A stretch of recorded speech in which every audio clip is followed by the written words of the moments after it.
اللہ کے رسول صلی اللہ علیہ وسلم نے فرمایا من کاتم علما، جس نے علم کو چھپایا، الجما بلجام من النار یوم القیامہ، کل قیامت کے دن اس کو آگ کی لگام ڈالی جائے گی۔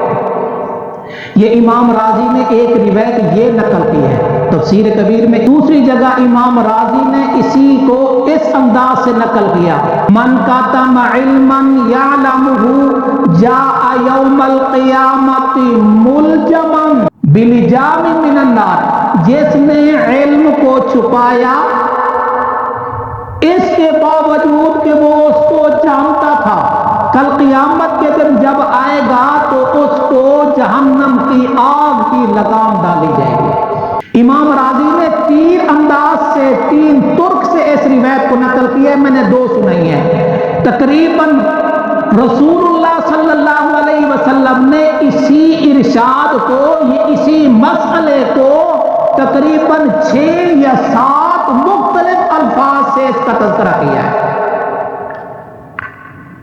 اور صحیح مسلم میں بھی اس کا تذکرہ ہے، ابو داود میں بھی اس کا تذکرہ ہے۔ من سئل عن العلم، جس شخص نے ایسی بات چھپائی دین کی ضرورت کی، پوچھی گئی جو اسے معلوم تھی، ثم کاتمہ، مگر اس نے چھپایا، الجم یوم القیامت بلجام من النار، کل قیامت کے دن اس کو آگ کی لگام ڈالی جائے گی۔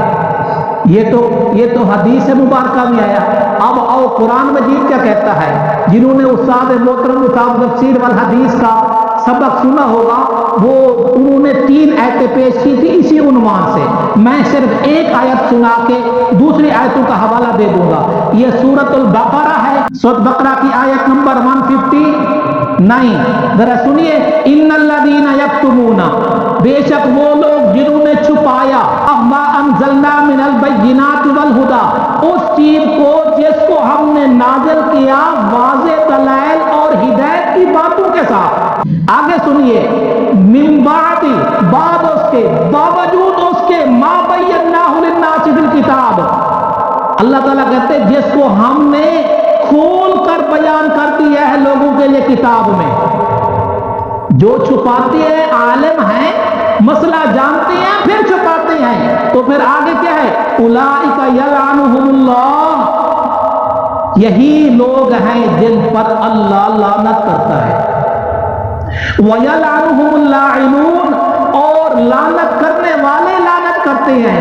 مختصر مفہوم، انسانوں کی بھی لعنت، فرشتوں کی بھی لعنت، اور خدا نہ خواستہ میرے جیسا کوئی انسان کسی سے اگر ایسا معاملہ ہو گیا، کسی بات کو چھپایا، بیان کرنی تھی، تو پھر کیا ہوگا؟ اس کے لیے ہمیشہ لعنت برسے رہے گی یا کوئی ازالہ ہے؟ فرمایا الا الذین، مگر وہ لوگ تابو، جنہوں نے توبہ کی، واصلحوا، اور اپنی اصلاح کی، وبینوا، پھر اس کو بیان کرے جو چھپا چکا ہے۔ یہ ہو گئی وبینوا۔ اور سورت بقرہ ہے، سورت بقرہ کے بعد سورت آل عمران ہے، اس کی آیت نمبر 89 جا کے دیکھ لینا۔ اور سورت آل عمران کے بعد کون سی سورت ہے؟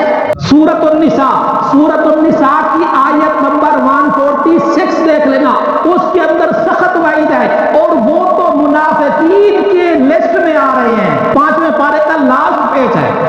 عالم کی کیا ذمہ داری ہے یہ سنیں، لیکن میں عالم کی ذمہ داری سے پہلے خود رسول اللہ صلی اللہ علیہ وسلم کی، نبی صلی اللہ علیہ وسلم کے سامنے ایک آدمی نماز پڑھ رہا ہے، آقا صلی اللہ علیہ وسلم نے فرمایا قم فصلی فإنک لم تصلی، ارجع فصلی فإنک لم تصلی، تو نے نماز میں پڑھی، نماز دوبارہ پڑھ۔ پھر اس نے دوبارہ پڑھی، پھر اس نے سہبارہ پڑھی، تیسرا پڑھی، پھر بھی فرمایا۔ تو اب اس کا مطلب ہے کہ نماز اٹھک بیٹھک میں بھی غلطی ہو سکتی ہے۔ علماء کی ذمہ داری ہے بتانا۔